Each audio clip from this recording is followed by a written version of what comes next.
인사 발언하겠습니다. 이주영 의원은 제가 한 6년 전에 이 정책용어 프롤림을 만들 때 크게 도움을 주셨고 그야말로 파운딩 파더십니다. 우리 이용종 교수께서는 대학에서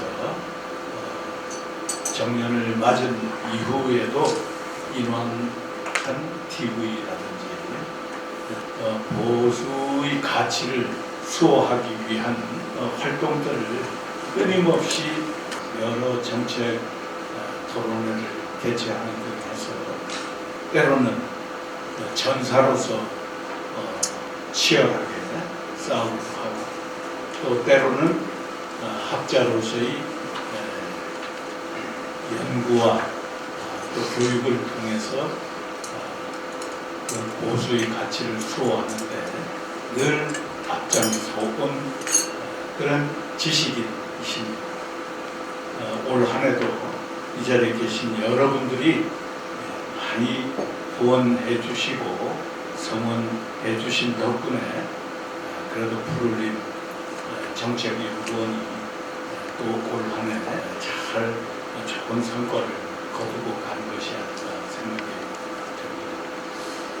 이제 며칠 지나면 갑진년 청룡의 기상이 이렇게 드높은 새해를 맞이하게 되는데 또 새해에는 우리나라의 운명을 좌우할 수도 있는 국회의원 총선거가 4월달에 예정이 되어 있는 그런 새해를 맞이하게 될 텐데 제가 속해 있는 국민의힘 당에서는 여러모로 노력을 하면서 국민의 마음을 얻기 위한 노력들을 하고 있습니다만은 이 자리에 계신 여러분들이 좀 힘껏 도와주지 않으면 쉽지 않은 총선을 치러야 할 것으로 생각이 되고 있습니다. 최근에 이제 한동훈 비상대책위원장으로 젊은 국민의힘 지도부를 구성을 하고 총선에 임하는 그런 모습을 보게 될 텐데 우리 이용종 TV 정책연구원 푸를림에서도 힘껏 좀 도와주시고 늘 수세에만 있지 말고 좀 공세도 취하면서 민주당 우리가 좀 공세를 취하면 저기도 굉장히 취약한 점이 많은 정당입니다. 그럼에도 불구하고 자꾸 이렇게 끌려가는 듯한 그런 모습이 참 안타깝기도 한데 우리 이 자리에 계신 여러분들이 좀 공세적인 그런 힘들을 보여주셨으면 좋겠다. 문재인 대통령 재임 중에 저는 5대 범죄가 있다고 보거든요. 5대 범죄 뭐냐? 간단히 얘기해서 첫째는 울산시장 공작, 두 번째는 원자력 발전 경제성 조작, 세 번째는 통계 조작, 네 번째는 서해 공무원 월북 조작, 다섯 번째는 귀순한 북한 어부들 강제 북송. 이런 이 범죄의 중심에는 문재인이 있는데 수사는 한다고 그러지만 왜 문재인 거기까지 수사를 권력하지를 못하는지 이런 것도 좀 강하게 압박을 하고 또 대통령 영부인을 걸고 넘어지면 우리도 같이 저쪽 문재인 대통령 영부인을 같이 걸고 넘어지는 거기도 특검을 좀 같이 해보자 하고 나가는 이런 결기와 자세 전환 이런 것들이 필요하지 않을까 싶은데 우리 정책연구원 푸를림 이용종 전사께서 좀 앞장서서 해주시고 또 이 자리에 계신 여러분들이 힘껏 좀 도와서 내년 국회의원 총선 과반 승리를 반드시 이루어내야 나라의 운명이 제대로 갈 수 있다 하는 그런 자세로 오늘 결의를 가진 그런 성령 모임이 되었으면 좋겠다. 내년에도 힘껏 좀 응원을 해주시기를 부탁드립니다. 감사합니다.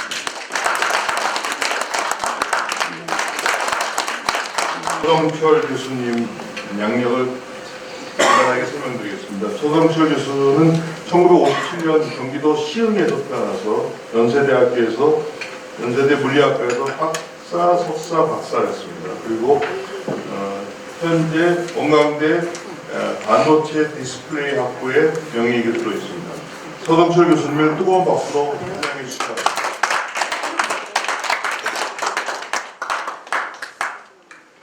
이 과학의 역사라고 하는 것이 전 세계 각국의 그 나라의 흥망성쇠하고 굉장히 밀접한 관계에 있다 하는 것을 알게 됐습니다. 이 과학이라고 지금 현대 이 문명은 과학 문명이라고 이렇게 늘 얘기하죠. 그러니까 이 과학 기술이라고 하는 것이 곧 그 국가의 국력이나 그 국가의 흥망성쇠를 좌우하는 그러한 중요한 내용이 된다 하는 것을 제가 절실히 느끼게 됐습니다. 과거의 그리스 시대에도 과학이 많이 발전이 됐는데 그 과학의 힘을 가지고 문명을 이렇게 선도해 나간다지 하는 것이 불가능했어요. 왜냐하면 그 과학을 이용하려면 거기에 인프라가 구축이 돼 있어야 돼요. 그런데 어느 순간에 가서 과학이 그런 인프라가 구축이 돼서 어마어마한 파워를 나타내는 그런 시기가 도래하게 됐습니다. 그것이 바로 이제 1차 산업혁명이라고 하는 그 상황이죠. 지금 1차 산업혁명, 2차 산업혁명에서 3차, 4차까지 가지 않습니까? 4차가 지금 곧 도래하고 있는데 이 상황이 어떤 상황인가 하는 것을 설명해 드리도록 하겠습니다.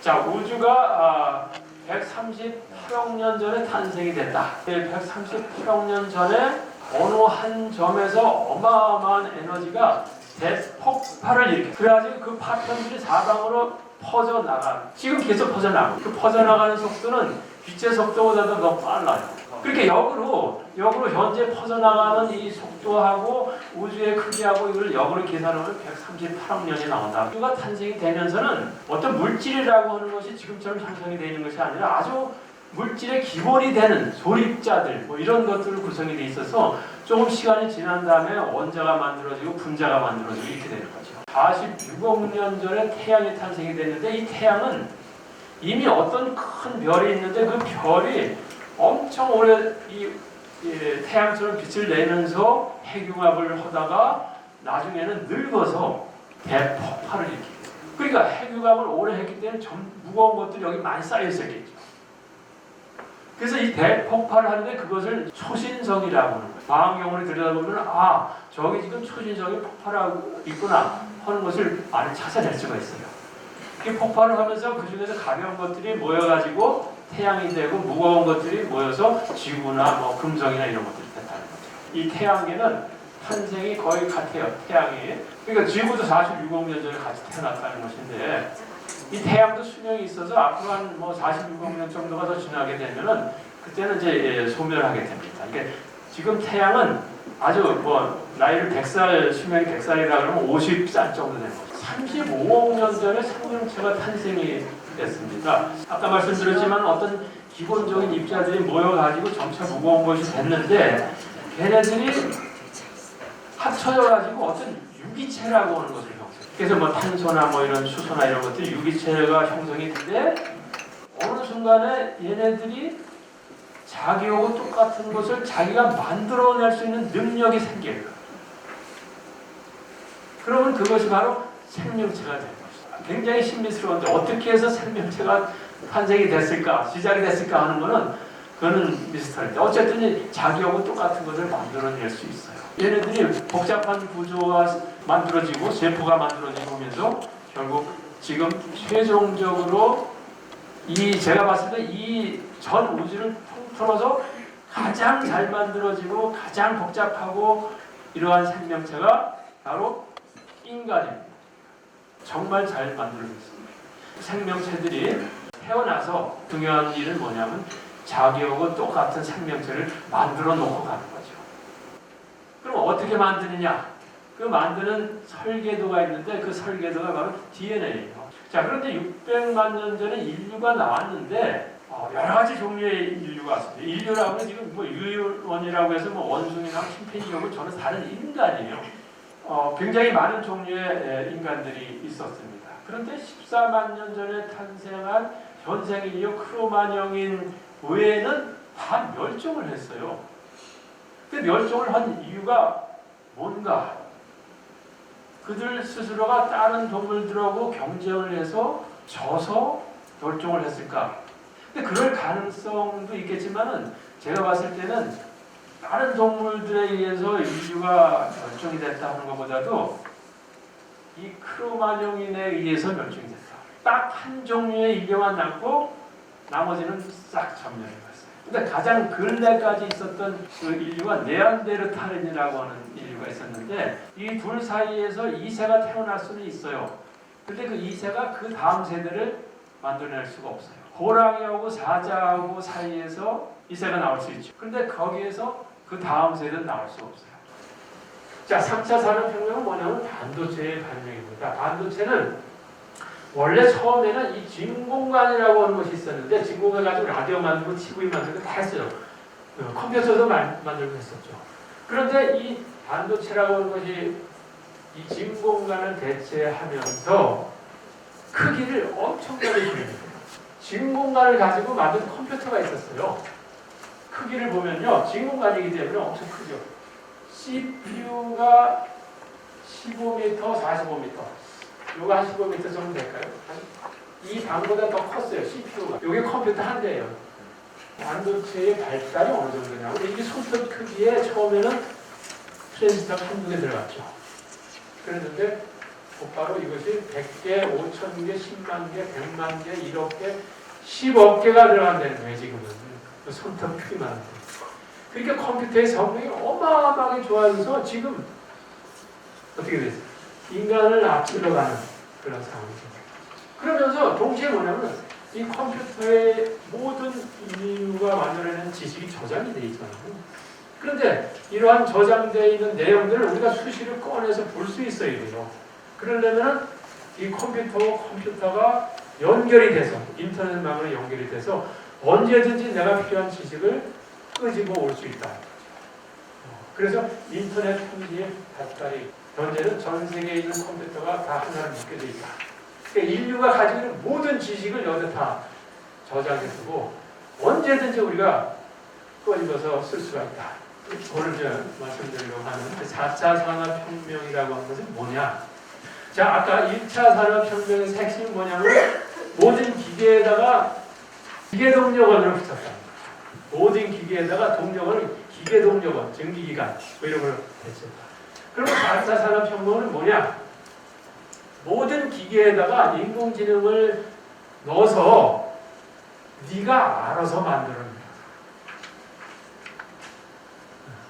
인간이 뭐 지시해서 이거 이렇게 하고 저렇게 뭐 컨트롤 하고 할 필요가 없이 기계 네가 알아서 만들어내.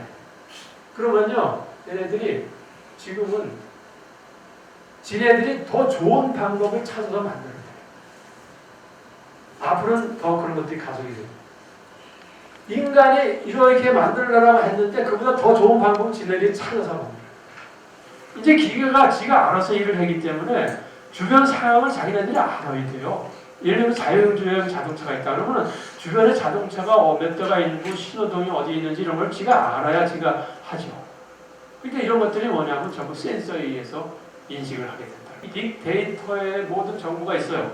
예를 들면 서울시의 교통 상황이 지금 어떻게 돼 있다 하는 걸 빅데이터에 가가지고 그것을 끄집어내는 거예요. 자율주행 자동차가 나오게 되면은 내가 여기서 어디로 가자 하면은 이 상황을 파악을 하고 어느 길로 가는 것이 가장 빨리 가겠다는 걸 스스로 찾아내서 빅데이터에서 찾아내가지고 그로 가게.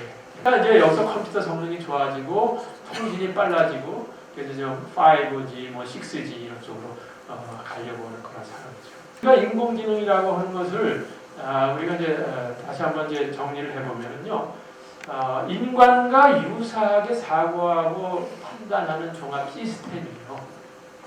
근데 얘네들이 뭐 기억력은 말할 것도 없이 좋고 또 계산 능력도 좋고 해서 판단력도 인간보다 훨씬 더 좋아지죠. 10년 전에 스마트폰을 가지고 있는 사람들이 별로 없었거든요. 근데 지금 스마트폰 안 가지고 계신 분 없죠. 스마트폰이 없으면은 그야말로 살 수가 없어요. 그러니까 10년 사이에 이러한 변화가 일어났는데 앞으로 10년 후에는 지금은 거의 가지고 있는 것이 사람이 없는데 10년 후에는 모든 사람이 가지게 된다. 뭐 그런 것이 있을 수 있죠. 제가 봤을 때는 인공지능 로봇이 될 겁니다.